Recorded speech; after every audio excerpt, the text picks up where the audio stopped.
A peace deal brokered by the United States. Armenia and Azerbaijan, this one. Is it invalid as soon as the ink dries? Or could this be a formula for other ancient flashpoints?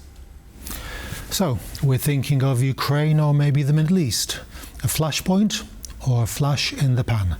Join me, Darasz, for How We Got Here.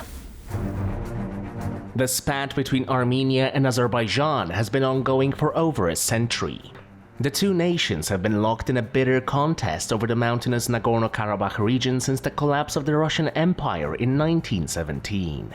Internationally recognized as part of Azerbaijan, but inhabited by a major ethnic Armenian population, the region first witnessed armed clashes for control of the region between 1918 and 1920.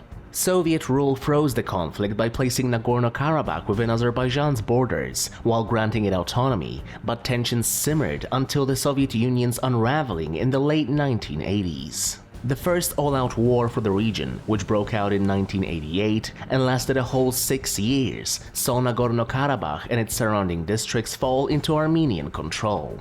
The conflict led to the displacement of hundreds of thousands of civilians on both sides and claimed as many as 30,000 lives. Stepping into the role of regional peacemaker, Russia brokered a ceasefire between the two sides in 1994.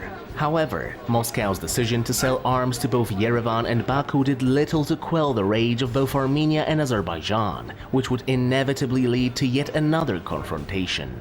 That confrontation violently erupted from its frozen state in April 2016 during the infamous 4-day war, leaving dozens dead and Azerbaijan in control of small strategic positions. Again, Russia intervened to stop the fighting, and again, only managed to temporarily halt the hostilities. Just 4 years later, the second war for Nagorno-Karabakh broke out.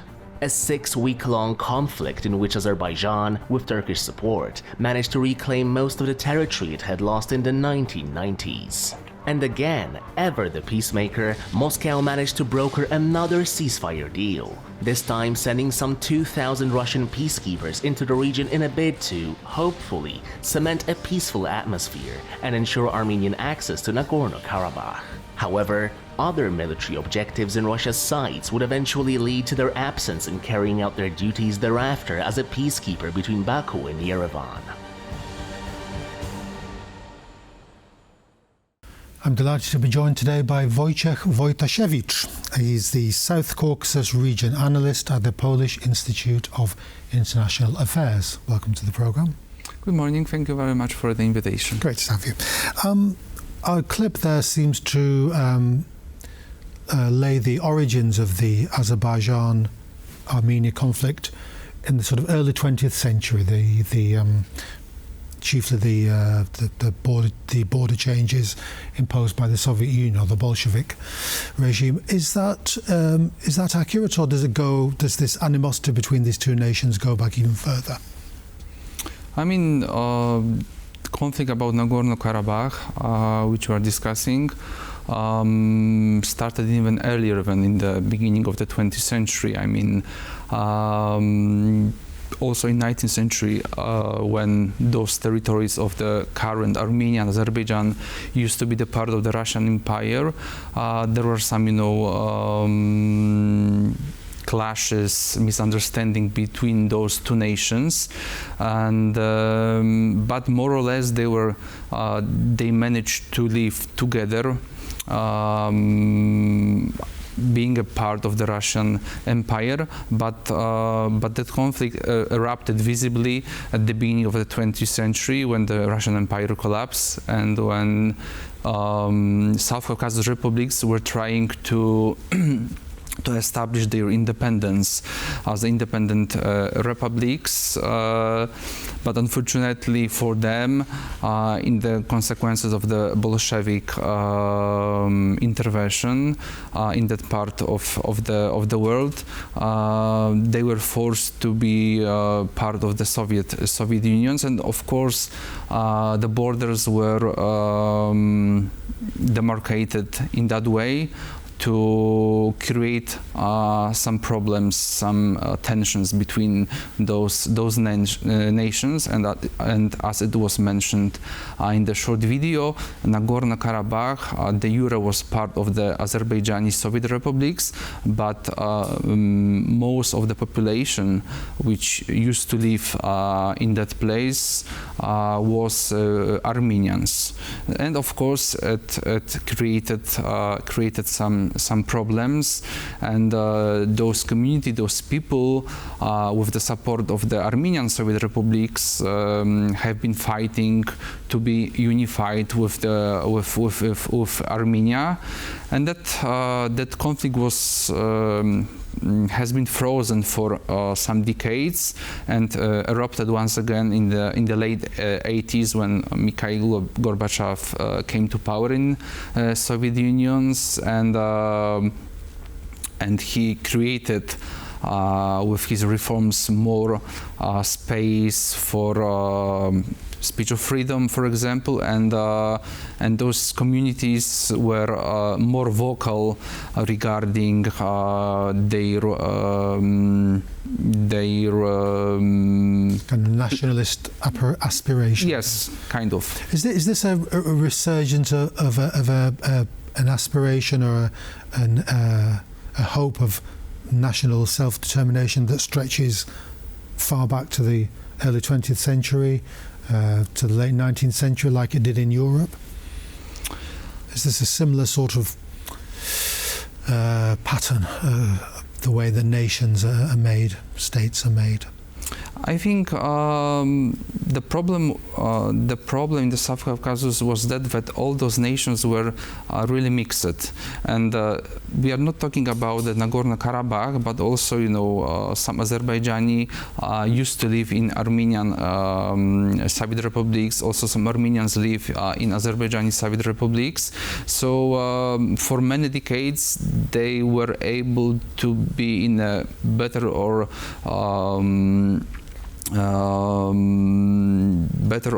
worse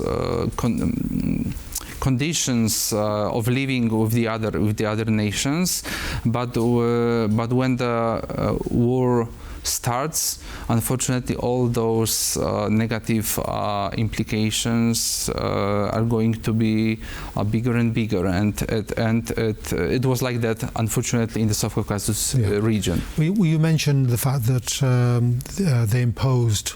The Soviet Union imposed its will on the region, created countries with minorities in them.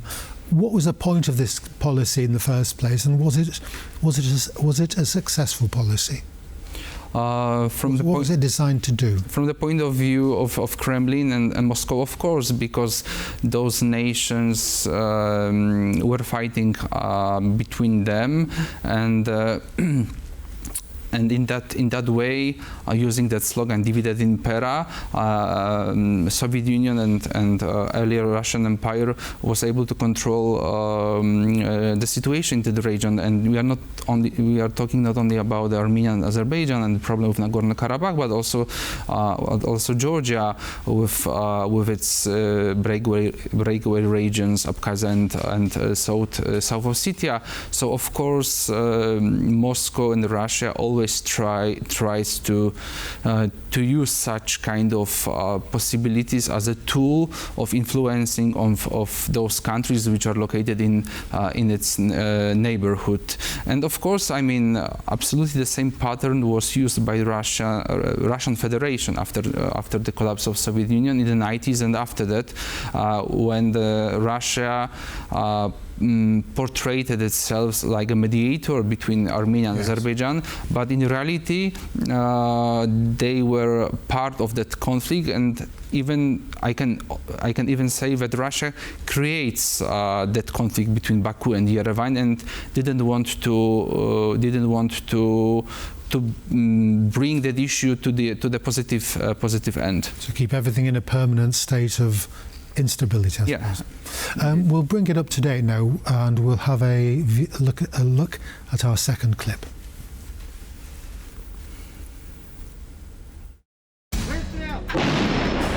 As Russia was knees-deep in its prolonged invasion of Ukraine, tensions between Azerbaijan and Armenia reached a boiling point. In late September 2023, Baku mounted a decisive offensive in Nagorno-Karabakh, overwhelming the forces of the self-proclaimed Republic of Artsakh.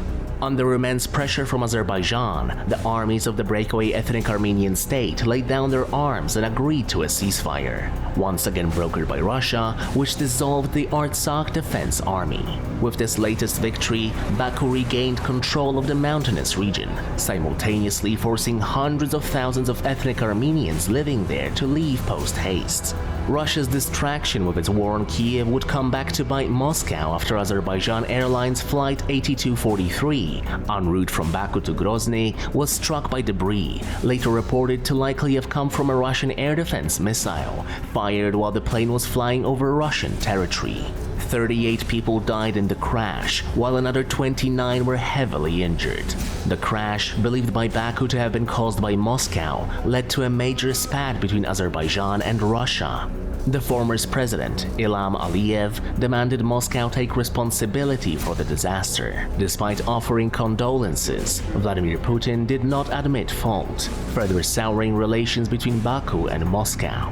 Months later, as Azerbaijan once again took a hostile approach toward Armenia, this time centered around the so-called Zangezur corridor, aimed at connecting mainland Azerbaijan and its Nakhchivan exclave through Armenia's southern Syunik province, Baku did not ask Moscow to mediate the matter. Instead, it found a willing partner in the United States and its president, Donald Trump. On August 8, 2025, Trump brokered a sweeping peace framework between Armenia and Azerbaijan. The Zangezur corridor, renamed the Trump Route for International Peace and Prosperity, would see Armenia retain sovereignty over the corridor, but also give Washington exclusive development rights for 99 years. The deal not only increased American presence in the region, but also sidestepped both Russian and Iranian influence, delivering a strategic blow to both Tehran and Moscow. Russia's inability to serve as a regional peacekeeper, preoccupied by its invasion of Ukraine, blamed for a deadly air disaster, and ultimately pushed aside by a US-brokered deal, has led to both Armenia and Azerbaijan drifting away from Moscow's orbit, as Western influence takes root in the South Caucasus. Before we discuss the role of the United States in the current peace negotiations or ceasefire negotiations, is this a settlement of it might be a brutal one, a war, but is this a final full stop to this question? It's a good question, because I think that conflict, we couldn't say that this is the end of that conflict, because, as you mentioned, more than 100 Armenians were in reality forced to leave the Nagorno-Karabakh. And even that, I mean, now when we are discussing that so-called peace deal signed in Washington, there's no, I mean, it didn't, no one didn't mention about returning of those people to their homes. Of course, Azerbaijan, even in 2023, when was regaining the control over the territory, claimed that those people could stay in Azerbaijan, in Nagorno-Karabakh, but they have to gain Azerbaijani nationality. Of course, they were not interested in doing that, and they were really afraid that there will be some kind of persecution from the Azerbaijani side. So that's why they decided to leave their homes. So that issue stays unresolved, and but it's really difficult to understand how that issue could be solved in the future. So I think the current situation is the best option for Armenia, and Armenian government tries to create some conditions for those people. In Armenia, some of them already decided to leave South Caucasus and go, for example, to Russian Federation or to the other countries where the Armenian diaspora live. The return, or maybe the entrance of the United States into this region, brokering this so-called peace deal. Does that represent a collapse of Russian policy? You mentioned when the Soviet Union imposed its policy of divide and rule onto the region. Has this failed at all, do you think? So it's visible that the Russian influence in South Caucasus has been decreasing, especially in Armenia and Azerbaijan, because in case of Georgia, the situation looks like a little bit different. But concentrating on Armenia and Azerbaijan, it's absolutely visible. Nikol Pashinyan, who is the Prime Minister of Armenia, is trying to changing Armenia's foreign policy, establishing a new connections, relations with the European Union, with the United States. I mean, on January this year, the partnership agreement was signed between Yerevan and Washington. Also, Armenia initiated the integration process with the European Union. Of course, the perspective of joining the European Union, it's absolutely far away. Decades away. But you know, like visa liberalization program, it's something which is more realistic, let's say. So, and also Azerbaijan, after winning the war with Armenia, regaining control over the Nagorno-Karabakh territory, Aliyev himself feels that his power is even stronger, and he's conducting the policy towards Russian Federation, which is like which could be perceived like creating Azerbaijan like a regional power. Yep. So there's won a war after all. So of course, I mean, engaging the Western community, especially United States of America, in the South Caucasus region, and in solving that issue between Armenia and Azerbaijan, it's a visible sign of weakening position of the Russian Federation. But of course, it doesn't mean that the Russian Federation doesn't have any leverage on that region. Still, you know, some political connections, economic connection and influences, especially in Armenia. Let me you mentioned the connection between Armenia and the Russian Federation. Many people going to live there. Yes, but what I wanted to say is that Russian Federation, Russian businessmen controls a lot of the most important sectors of the Armenian economy, like, you know, energy, like telecommunications, like railways. So, still the Russian military base is located on the Armenian territory, but those influences are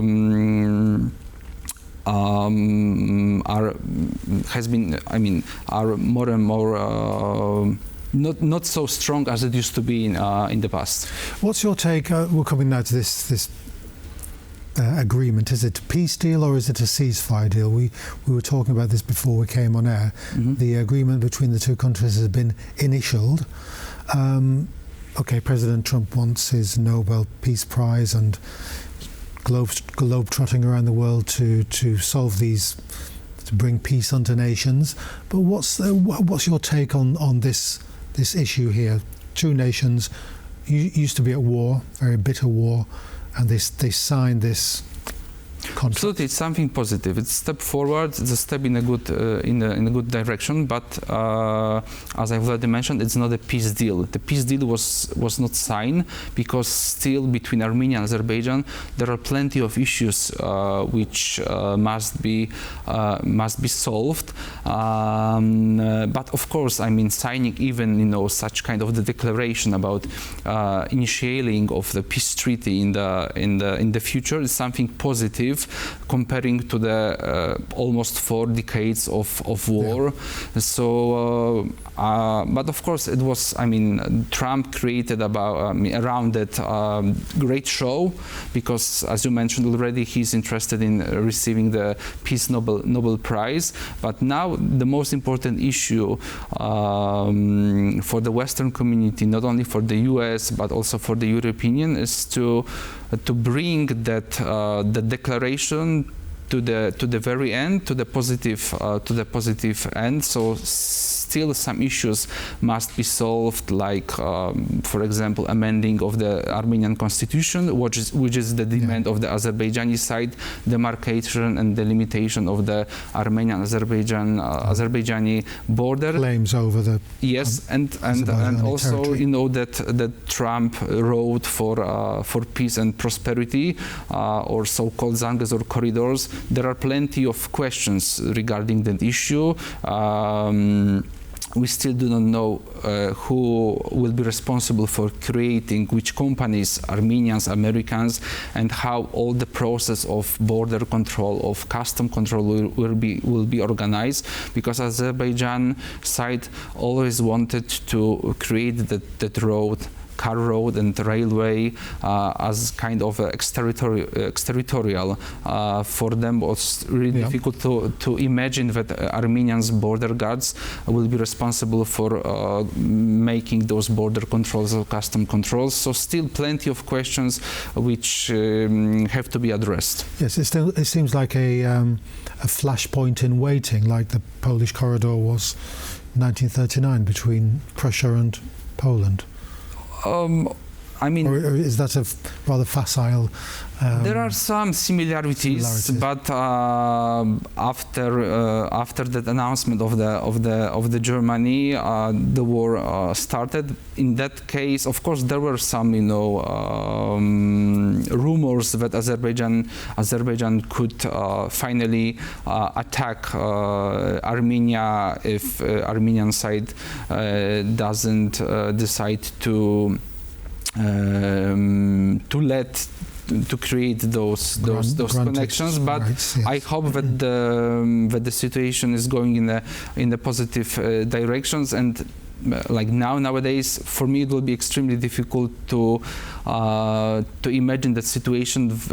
To imagine that the situation could deteriorate so heavily that those countries will come back to the regular military fighting. So, but still, I think that peace deal will not be signed soon. I mean, in the upcoming weeks or months. I think it will be really good to have that peace deal before the next year parliamentary elections in Armenia, because it will be some kind of success for Pashinyan, because we also should remember and understand that in Armenia is a huge opposition towards that peace deal, and generally the foreign policy of Pashinyan, pro-Russian opposition, which is created by the former pro-Russian presidents, but also the Armenian diaspora in US or in Russia are against of that peace deal, because in their opinion they think that Pashinyan betrayal. Yes, it's kind of betrayal and absolutely capitulation. Final question to you on this level: Are you able to ascertain the mood of the grassroots mood of the countries Azerbaijan and Armenia? Is it relief? Is it there may be a revanchist element? How do you judge the societies, not just at the governmental level? In case of Armenia, we are able to be in touch with those kind of moods.